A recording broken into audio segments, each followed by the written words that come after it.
BookTube, welcome back to my channel and welcome to A Closer Book. This is a series where I talk about some of my most recent reads.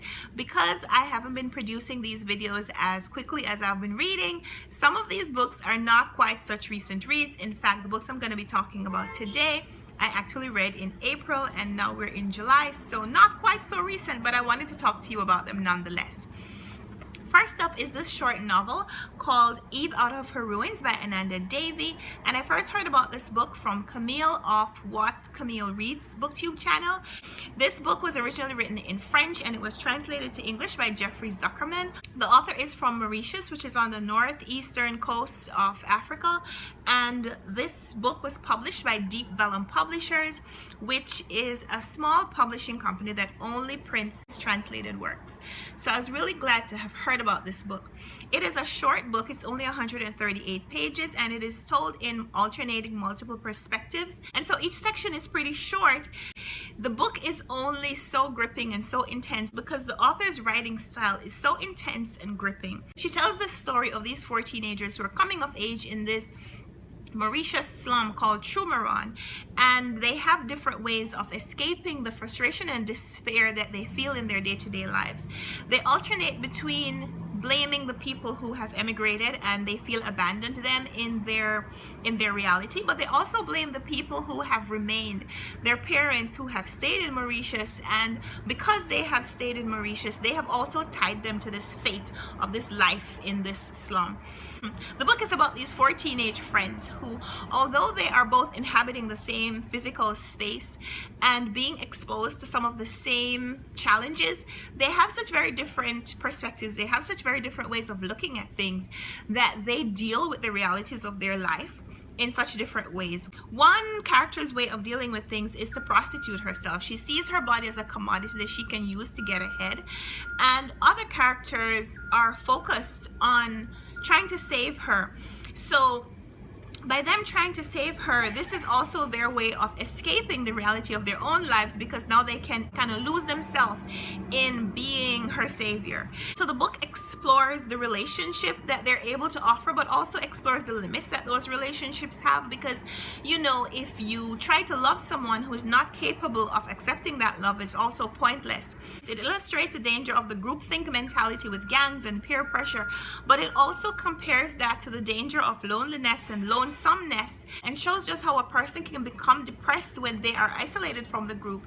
By flipping back and forth between narratives, the author shows these bird-eye views of scenes that will make you simultaneously flinch and not be able to look away. This was such a fantastic short read and I recommend it to you as well. Linchpin is the second book that I've read from Seth Godin this year. My first was Purple Cow, which was about how to be remarkable and memorable. And this is Linchpin, which is, are you indispensable? So even though it asks the question, it also offers advice on how you can become indispensable if you thought that you couldn't. Linchpins, he says, are the people who can walk into chaos and create order. The people who can create and invent and make things happen. So Godin talks about the different arenas in which a person could become a linchpin or might want to become a linchpin. Being indispensable, he says, might be different depending on your industry. Whether you work in a company or whether you work for yourself, being indispensable might mean different things to those different people. One of my favorite quotes is from a section in the chapter Thinking About Your Choice, and this subtopic is, can you become indispensable? In it, he says, in every case, the linchpins among us are not the ones born with a magical talent. No, they are people who have decided that a new kind of work is important and train themselves to do it. And this just underlined my theory, which is about how people can work to change their own circumstances. Yes, for sure. Some people aren't born with natural tendencies or born in situations that make things more possible for them, but it doesn't mean that you can't work towards the things that you want. One of my favorite things to read was the last paragraph at the end of the book, which is in the chapter When It Doesn't Work. And this is his last statement, pretty much his last statement too in the book, where he says, what you're doing might not be working, and you might not be able to do what you're doing and get paid for it. But I'm certain that if you give enough to the right people in the right way, your gifts will be treasured and your journey will be rewarded. even if that's not why you're doing it. It reminds me of another book called Big Magic by Elizabeth Gilbert, which is that book where she talks about how being creative is the gift that you can give yourself, and even if the thing that you want to create, you're not able to make a living from it, at least you will still be able to pursue your passion and get joy from it. Seth Godin's message in this book also reminded me of that book, which is another one of my favorites and another book that I recommend.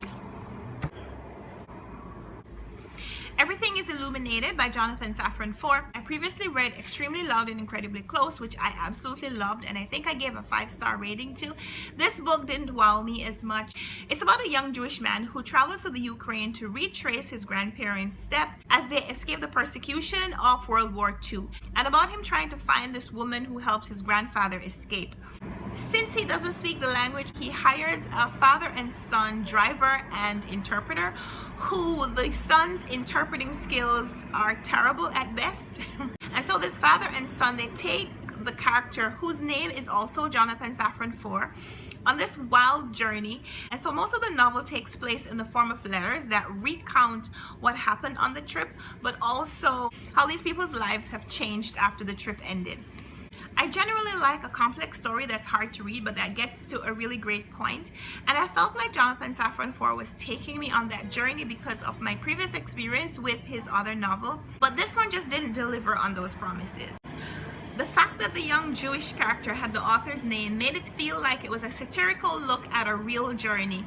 And a lot of the novel felt like this inside joke that was happening without my being able to understand, because I just wasn't told about the context of the joke.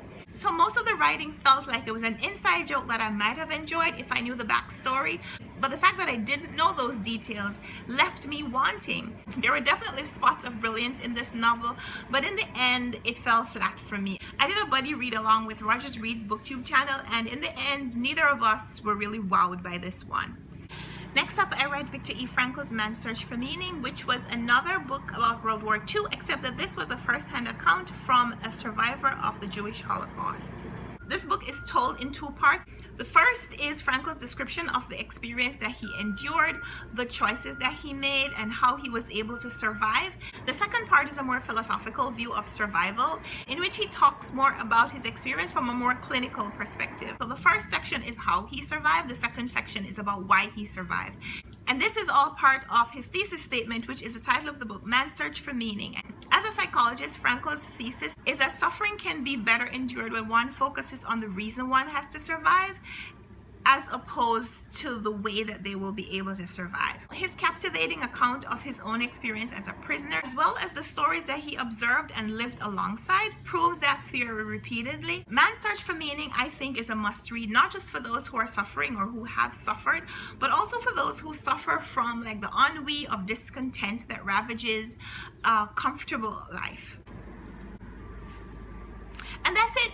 That's a closer book at 4 of my recent reads. I'll be back soon with another video showcasing other books that I have read recently. So go ahead and leave me a comment down below if you've read any of these books, or if you just want to chat about something that you noticed. So thanks for watching my video, and until next time, happy reading. Bye.